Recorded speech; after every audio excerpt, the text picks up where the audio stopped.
کتنا کیوٹ ہے، بالکل مجھ پر گیا ہے۔ شبنم دل سے مسکرائی تھی۔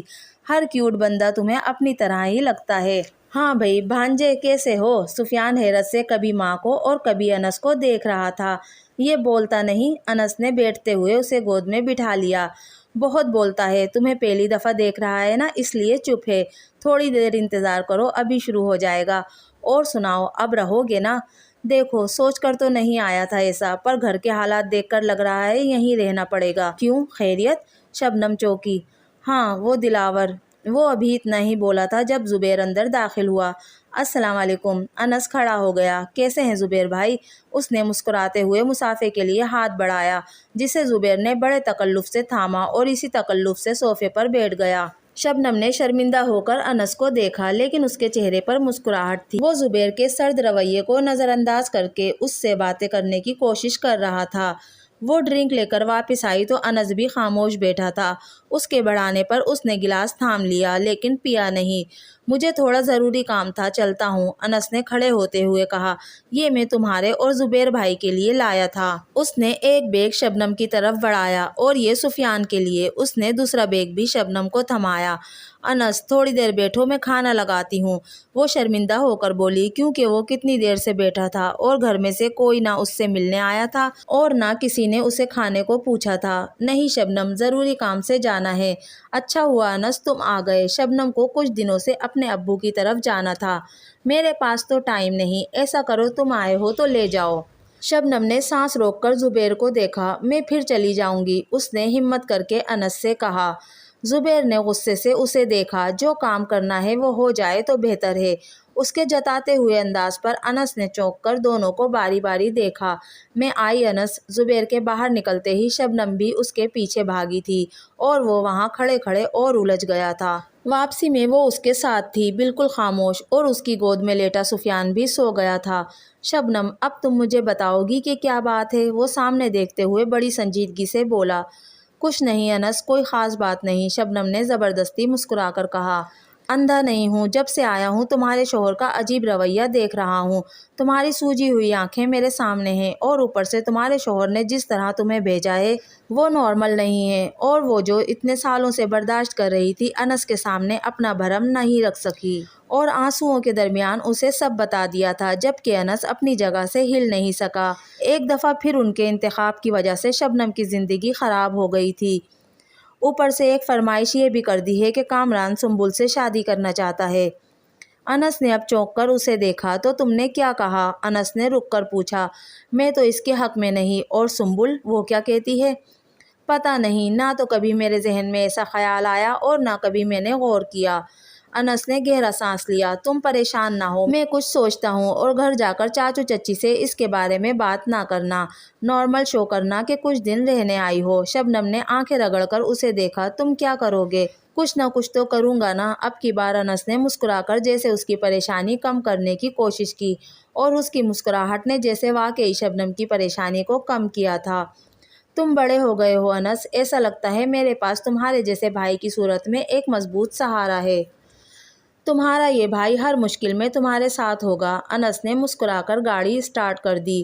وہ گھر آیا تو نئی پریشانی اس کی منتظر تھی۔ اس نے کچھ حیرت سے ان تینوں کو دیکھا۔ وہ تینوں ہی سے روئے ہوئے لگ رہے تھے۔ اسے دیکھ کر امینہ کے رکے آنسو پھر سے بہہ نکلے تھے۔ خیریت تو ہے امی، کیا ہوا؟ اس نے گھبرا کر انہیں بازوؤں کے حلقے میں لیا۔ کوئی مجھے بتائے گا؟ اب کہ وہ جھنجھلا کر اونچی آواز میں بولا۔ نیہا نے خلا کا نوٹس بھیجا ہے۔ واجد صاحب کے بتانے پر انس نے اپنا سر تھام لیا۔ یہ ہو کیا رہا ہے؟ وہ خود کلامی کے انداز میں بولا۔ کیوں کر رہی ہے وہ ایسے؟ اس نے سرخ ہوتی آنکھوں کے ساتھ دلاور سے پوچھا۔ اعتراض تو اس کو کئی ہے، میرے ماں باپ کے ساتھ رہنا نہیں چاہتی، کہتی ہے میں اس پر پابندیاں لگاتا ہوں، 10 لڑکوں کے ساتھ اس کا اٹھنا بیٹھنا ہے، جب منع کرتا ہوں تو مڈل کلاس ہونے کا طعنہ دیتی ہے۔ اب بچے کا ایشو بنا لیا ہے کہ مجھ میں پرابلم ہے، جبکہ میں اپنے ٹیسٹ کروا چکا ہوں، میں ٹھیک ہوں، تنگ آ گیا ہوں میں اس سے، اور اب چھٹکارا چاہتا ہوں۔ دلاور کے صبر کا پیمانہ جیسے بھر گیا تھا۔ یہ کسی مسئلے کا حل نہیں دلاور، شادی کوئی مذاق نہیں، یہ کرنا آسان ہے لیکن اسے نبھانا مشکل ہے، کہہ کر اس نے گہرا سانس لیا۔ کل میں خود جاؤں گا نیہا کی طرف، سمجھاؤں گا اسے۔ آپ چلیں گے امی ابو؟ توبہ کرو، میں تو منہ نہیں لگتی اس بدتمیز عورت کے، پڑھی لکھی جاہل کہیں کی۔ امینہ بیگم رونا بھول کر غصے سے بولی، ابو آپ؟ اب کہ اس نے باپ کو دیکھا، انہوں نے اس بات میں سر ہلایا تھا۔ اور یہ انس کی زندگی کی سب سے بڑی غلطی تھی جو وہ نیہا کے گھر آیا تھا۔ وہ نیہا کو سمجھانے آیا تھا، لیکن الٹا اس نے اور اس کے گھر والوں نے اسے اور اس کے باپ کو بے عزت کر کے رکھ دیا تھا۔ نیہا کے گھر والے اپنی بیٹی کی غلطی ماننے کو تیار ہی نہیں تھے۔ ان کے نزدیک سارا قصور دلاور کا تھا، اور وہاں سے نکلتے ہوئے انس کو دلاور کے رونے کی وجہ سمجھ آ گئی تھی۔ ہیلو، کہاں ہیں سب؟ گھر میں خاموشی محسوس کر کے اس نے اونچی آواز میں ہانک لگائی اور بیگ صوفے پر پھینک کر خود بھی وہیں بیٹھ گئی۔ تبھی شبنم کمرے سے باہر نکلی۔ کیا بات ہے باجی، اتنا سناٹا کیوں ہے؟ وہ سفیان موٹو کہاں ہے؟